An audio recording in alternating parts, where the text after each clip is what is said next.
Luchando por la justicia. Tu asesor legal en radio. Soluciones legales para el día a día. De los especialistas a tus oídos. Luchando por la justicia. Luchando por la justicia. Hola, ¿qué tal, amigas y amigos de Luchando por la Justicia? Esperando que se encuentren muy bien y que tengan un viernes espectacular. Yo soy Jessica Torres y nos escuchamos a través de Ciudadana 660, todas las voces. Invitarlos a escuchar el podcast del Instituto Mexicano de la Radio, donde van a poder escuchar este contenido y diversa información que tenemos disponible para todas y todos ustedes. Y el día de hoy tenemos a un súper invitado, quien es el abogado Jorge Lara. Él es licenciado en Derecho por la Facultad de Derecho de la Universidad Nacional Autónoma de México. Asimismo, es licenciado en Ciencias Políticas y Sociales por la misma institución académica. Cuenta con una maestría en juicios orales y actualmente es doctorando en Derecho. Ha sido su procurador jurídico y de asuntos internacionales de la entonces PGR. También ha sido comisionado para el desarrollo político de la Secretaría de Gobernación. Ha sido diputado federal del Congreso de la Unión y diputado local en la Asamblea Legislativa de la Ciudad de México, y también ha impartido clases en la Universidad Nacional Autónoma de México y el Instituto Nacional de Ciencias Penales, mejor conocido como INACIPE. Jorge Lara, bienvenido a Luchando por la Justicia. ¿Qué tal, Jessica? Encantado de estar aquí contigo y con el auditorio. Muchas gracias, abogado. Y pues bueno, el día de hoy vamos a tocar un tema que constantemente escuchamos en diversos espacios, en diversas plataformas digitales. Es por cuanto a la Guardia Nacional. Y pues bueno, nosotros tenemos conocimiento, tenemos idea de que existe un sistema de seguridad nacional, un sistema de seguridad pública, no solamente porque existe y existía y ha existido una Secretaría de Seguridad Pública que es a nivel federal, sino también en los estados contamos con un sistema de seguridad ciudadana para todas y todos. Pero ahorita hemos estado escuchando, y al menos lo que va de este sexenio, muy constantemente el tema de Guardia Nacional.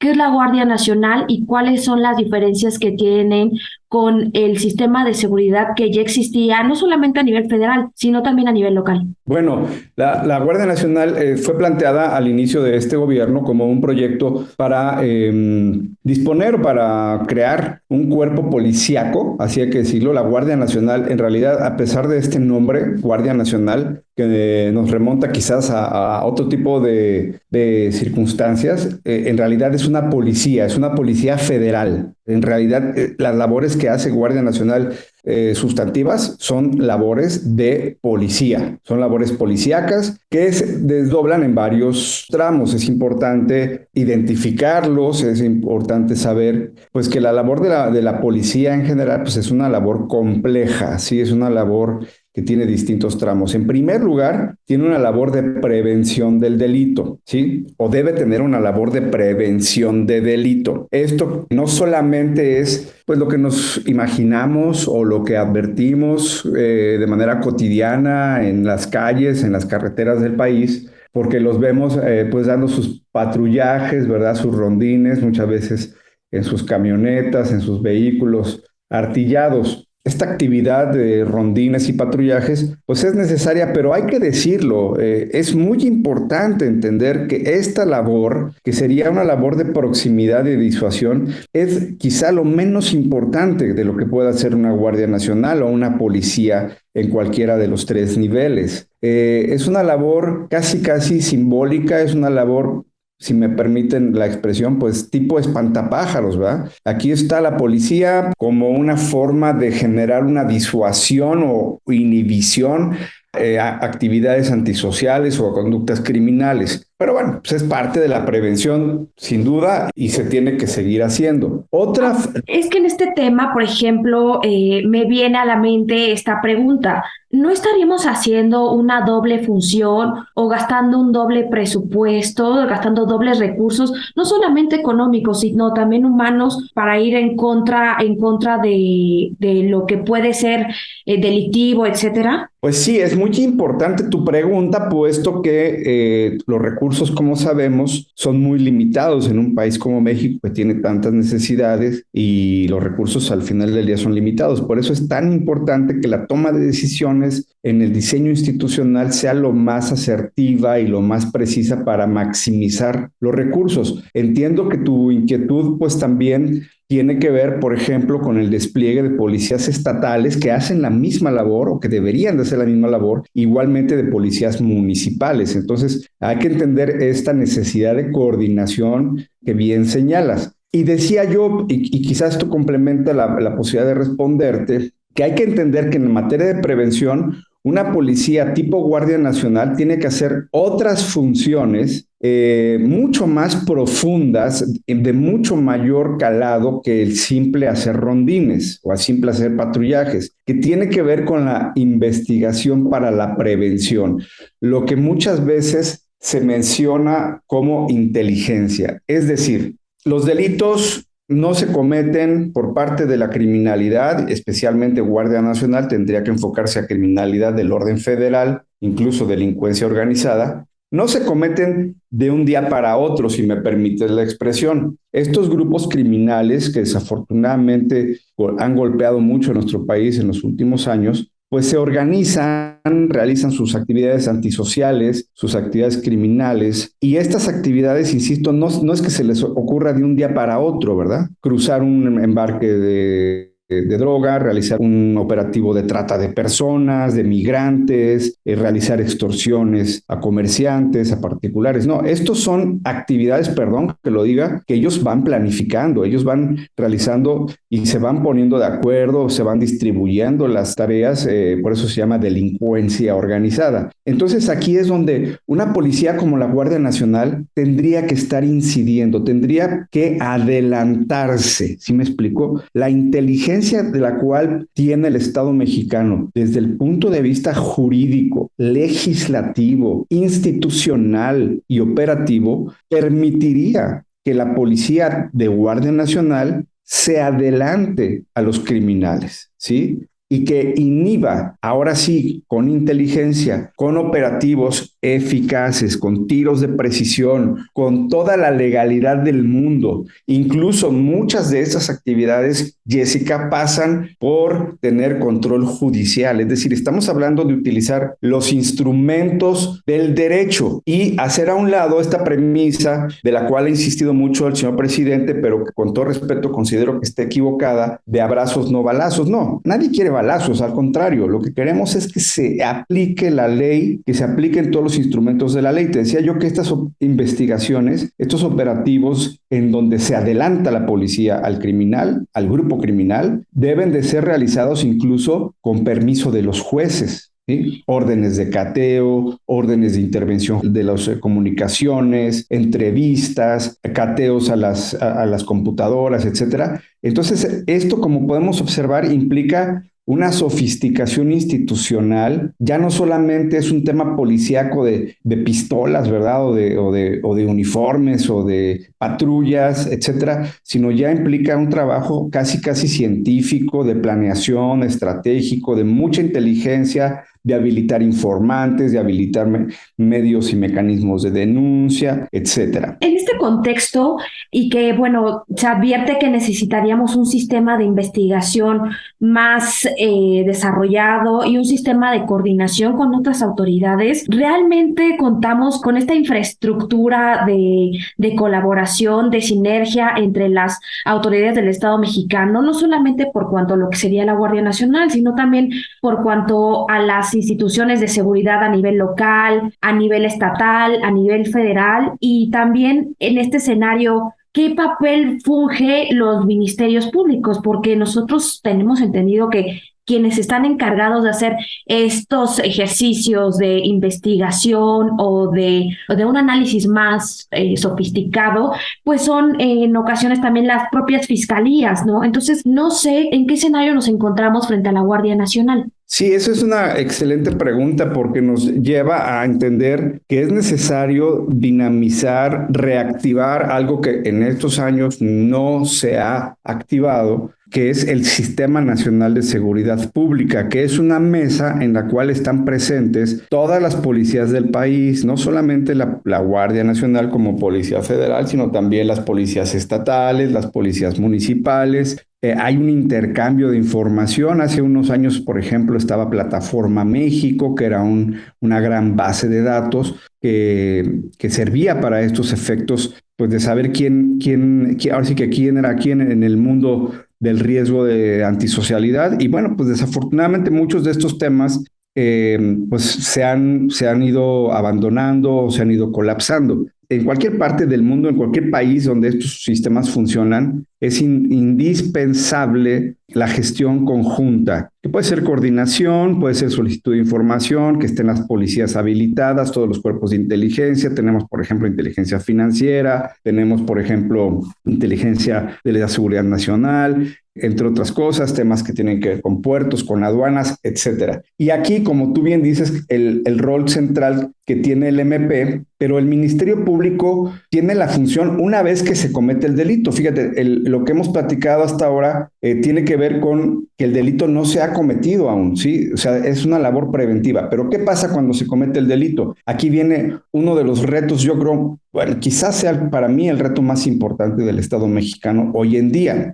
En México se cometen aproximadamente 34 millones de delitos al año, de todo tipo. Desde la persona que pues, hurta un pastelillo, un pollo rostizado en la tienda, hasta el gran criminal que desvía varios miles de millones de pesos, ¿no? 34 millones de delitos. Y pretender que estos 34 millones de delitos sean conocidos, sean procesados y luchemos contra la impunidad, que es terrible en nuestro país. En México existe una impunidad del 98%, que es una gran invitación a la criminalidad, porque de cada 100 delitos solamente se llevan con cierta solvencia, de cada 100 delitos solamente se llevan a juez 2. Esto significa que un delincuente sabe que en México cometer delitos no pasa nada, él va a salir avante con sus fechorías. Entonces esto definitivamente se tiene que revertir y aquí juega un papel fundamental el sistema de procuración de justicia, donde, como bien comentas, el Ministerio Público es por diseño constitucional el elemento central, pero también hay que decirlo, estamos colapsados, nuestro sistema ya tronó, ya quebró. El sistema que tenemos ahorita de investigación de delitos ya se demostró, aunque hemos cambiado a sistema acusatorio, que sigue quebrado. Entonces algo tenemos que hacer para poder rehabilitar, para poder impulsar una verdadera investigación de los delitos y una verdadera lucha contra la impunidad. Y aquí quiero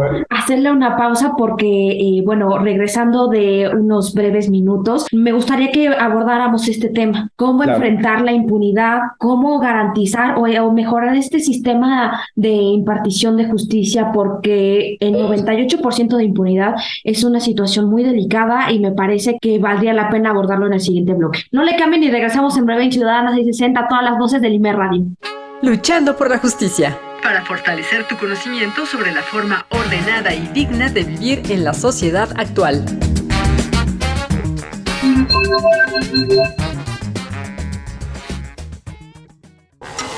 Luchando por la justicia.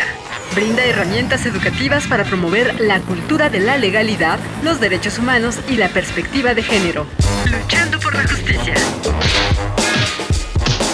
Amigas y amigos de Luchando por la Justicia, ya regresamos de una breve pausa aquí en el Instituto Mexicano de la Radio. Y como les platicaba en la primera parte de este programa, tenemos a un super invitado, quien es el abogado Jorge Lara. Él es licenciado en Derecho por la Universidad Nacional Autónoma de México.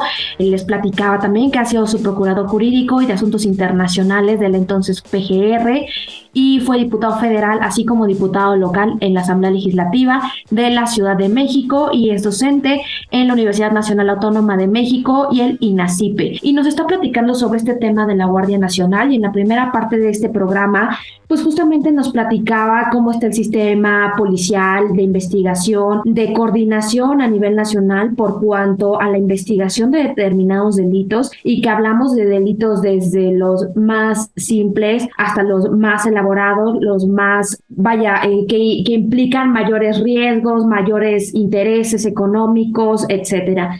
Y pues bueno, nos estaba también platicando que hay un 98% de impunidad en el país y que el sistema de seguridad a nivel nacional ha colapsado. Pero qué abogado, platíquenos qué avances, qué retos y por qué ha colapsado, qué se puede hacer en este escenario, porque realmente nosotros somos la ciudadanía, la población en general en México, somos los afectados, que todos los días nos enfrentamos con diferentes escenarios, que nos encontramos con 9, 10, incluso hasta 11 mujeres asesinadas al día por feminicidio.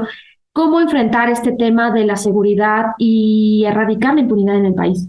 Claro, comentábamos que el tema de seguridad y justicia hay que verlos con varios tramos, ¿no? El tramo de la prevención, que ya quedamos, es policíaco, pero también hay una prevención que no es policíaca. Siempre que hablamos de seguridad, prevención, lo primero que nos imaginamos es a la policía, ¿verdad? Y yo creo que eso tenemos que quitarlo de la mente. Hay que entender que todo el Estado, que todo el gobierno, que la propia comunidad se organiza socialmente y políticamente, pues para brindarnos paz entre todos nosotros. Y algo está mal cuando hay tanta incidencia delictiva. Significa que no estamos funcionando al 100% como una sociedad debidamente organizada. Entonces también hay tramos preventivos que corresponden a otras autoridades distintas a las policíacas, por ejemplo, las secretarías de Educación, de Trabajo, de Cultura, de Deporte, de Desarrollo Urbano, en fin, todas tienen que poner su cuota de seguridad, todas tienen que entender que su misión es que funcione la sociedad correctamente y no dejar todo a la policía, porque pues,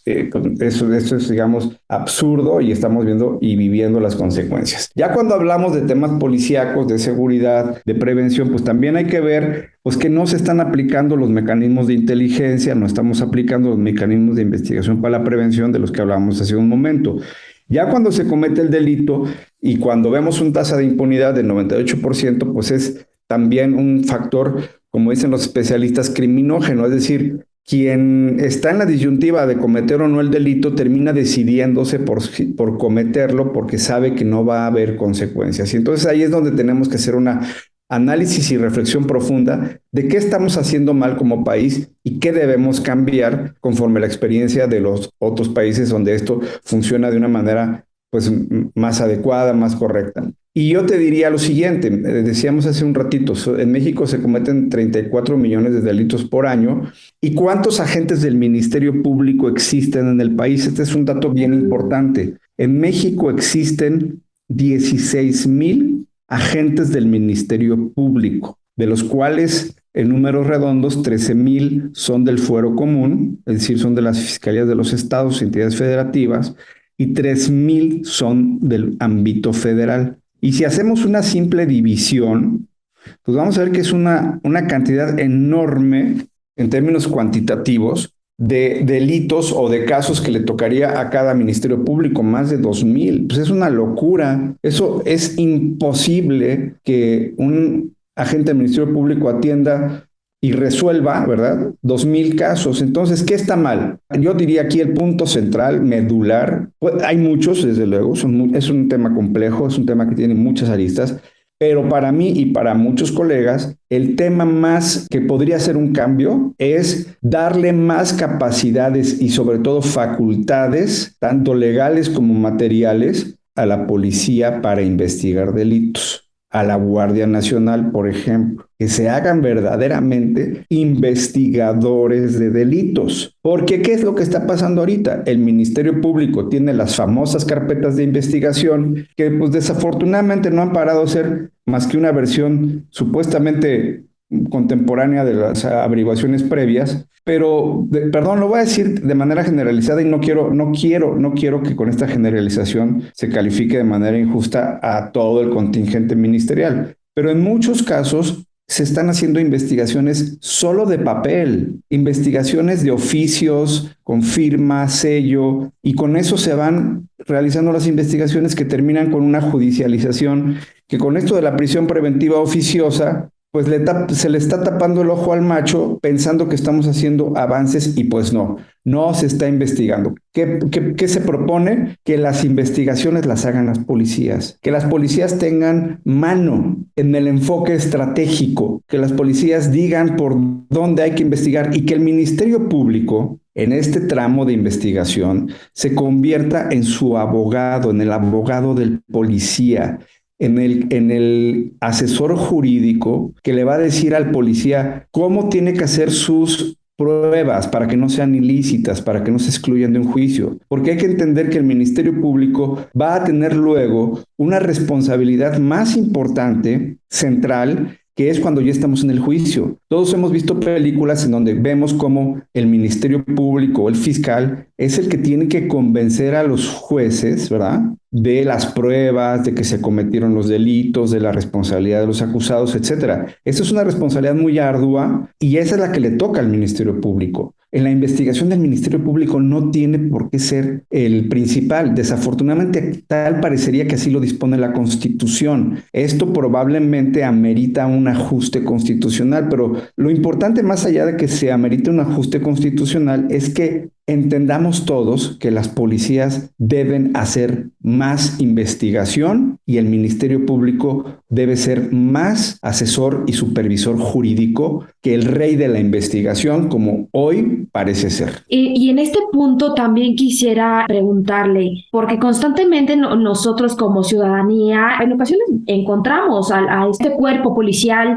y no le tenemos esta confianza. Y mi pregunta es, ¿realmente contamos con un cuerpo policial capacitado para la investigación y para la coordinación y sobre todo para evitar estas simulaciones, estos fraudes a la ley y esta corrupción que constantemente nos encontramos, en el cual se encuentran coludidos los delincuentes o la delincuencia incluso hasta organizada con este grupo policial? Y si realmente sería posible alcanzar una policía no solamente más capacitada, sino también más confiable y que realmente, bueno, en ese escenario también podemos aspirar a un ministerio público más sensible, pero más profesionalizado en este ámbito de un perfil de abogado o de abogada? Sin duda, ¿no? Esto requiere mucho esfuerzo institucional y un gran compromiso de todos. La Ley General del Sistema Nacional de Seguridad Pública, que ha sido olvidada, ordena que todos los policías, fiscales y peritos de este país deben de contar con control de confianza, es decir, deben de tener mecanismos que los certifiquen para que la ciudadanía los vea con tranquilidad y con confianza y no, como sucede muchas veces, con temor, miedo, recelo. Lo mismo los fiscales. Entonces, hay varias medidas que se tienen que aplicar para esto de la confianza y la tranquilidad. Número 1, control de confianza. A ver, Guardia Nacional, el 85% de los miembros de Guardia Nacional no tienen certificado. Entonces, eso nos habla de la brecha enorme para lograr esa confianza. Y yo solamente hablo ahorita de Guardia Nacional. Las policías estatales, pues muchas están a la mitad, el 40%, el 70%. Entonces, hay que seguir haciendo un esfuerzo para lograr esos mecanismos. Luego, para evitar la corrupción las grandes catástrofes investigativas como las que hemos visto, por ejemplo, está el tema de la transparencia y la publicidad. Los procesos, una vez que se han depurado las pruebas, una vez que se ha realizado bien la investigación, que pasa por la criba o por el filtro del Ministerio Público Fiscal, van a un juez a juicios públicos. Y aquí podríamos también tener un gran beneficio si incorporamos figuras en nuestro país como la que existen pues en muchos países, no solamente anglosajones, sino también latinoamericanos, que es la figura del jurado popular o jurado ciudadano, en donde ya es la gente común y corriente, todos nosotros, los que vemos las pruebas, los que analizamos los argumentos y decidimos si hay responsabilidad o no. Esto que hemos visto en otras películas, series de televisión, etcétera, es una posibilidad que genera transparencia. Y fijémonos, si la policía o los fiscales saben que al final del día su trabajo va a estar exhibido públicamente, pues va a ser cada vez más difícil tener temas de corrupción que van a salir a la luz pública, o temas de ineficacia, temas de falta de hacer bien las cosas. Necesitamos más transparencia, más publicidad, más participación ciudadana, que ahorita pues todo es opaco y sabemos desafortunadamente que en la opacidad en la que siguen funcionando muchas de nuestras instituciones es donde se da la corrupción, los abusos, las violaciones a derechos humanos, etcétera, ¿no? Hemos visto casos paradigmáticos. Por ejemplo, Ayotzinapa, el caso Florence Cassés y muchos otros, que yo estoy seguro que con mecanismos de transparencia como puede ser el jurado popular, nunca hubiera pasado que se dieran estos abusos. Qué escenario tan más complicado y que también advierten muchos retos aún pendientes por cuanto al tema de seguridad y de justicia, un sistema también de correcta prevención, una Guardia Nacional que debería ser más robusta y que bueno, que también se debe de analizar esta efectividad frente a la gran cantidad de delitos y de impunidad en el país. Pero querido abogado, se nos está acabando el tiempo aquí en Ciudadana 660 del Instituto Mexicano de la Radio y quisiera pedirle que nos dé sus redes sociales, ¿cómo podemos contactarle? Claro que sí, con mucho gusto. Estoy en Twitter, @JorgeLara1 y en el Facebook famoso Jorge Alberto Lara Rivera. Bueno, pues ahí tenemos toda la información. Yo quiero agradecerle, querido abogado, por haber colaborado para el Instituto Mexicano de la Radio con un tema tan importante que seguramente va a estar dando mucho de qué hablar en estos próximos meses e incluso en muchos años más. Yo soy Jessica Torres y espero que tengan un fin de semana espectacular. Adiós. Cápsula de la semana. Un 7 de octubre de 2020 falleció el ingeniero químico de nacionalidad mexicana Mario Molina, quien fue galardonado con el Premio Nobel de Química en 1995. Esto como resultado de sus investigaciones sobre química atmosférica y su predicción del adelgazamiento de la capa de ozono. Mario Molina egresó de la Facultad de Química de la Universidad Nacional Autónoma de México en 1965. Además, fue el primer mexicano en recibir la Medalla Presidencial de la Libertad en Estados Unidos. Desde 2005 existe el Centro Mario Molina, donde se realizan estudios importantes sobre energía y medio ambiente. La finalidad de este lugar es reducir el cambio climático y mejorar la calidad del aire. Luchando por la justicia. Promueve el pensamiento de respeto a los derechos humanos y que las diferencias individuales no sean argumento para justificar la desigualdad, el maltrato o la discriminación. Luchando por la justicia. Luchando por la justicia.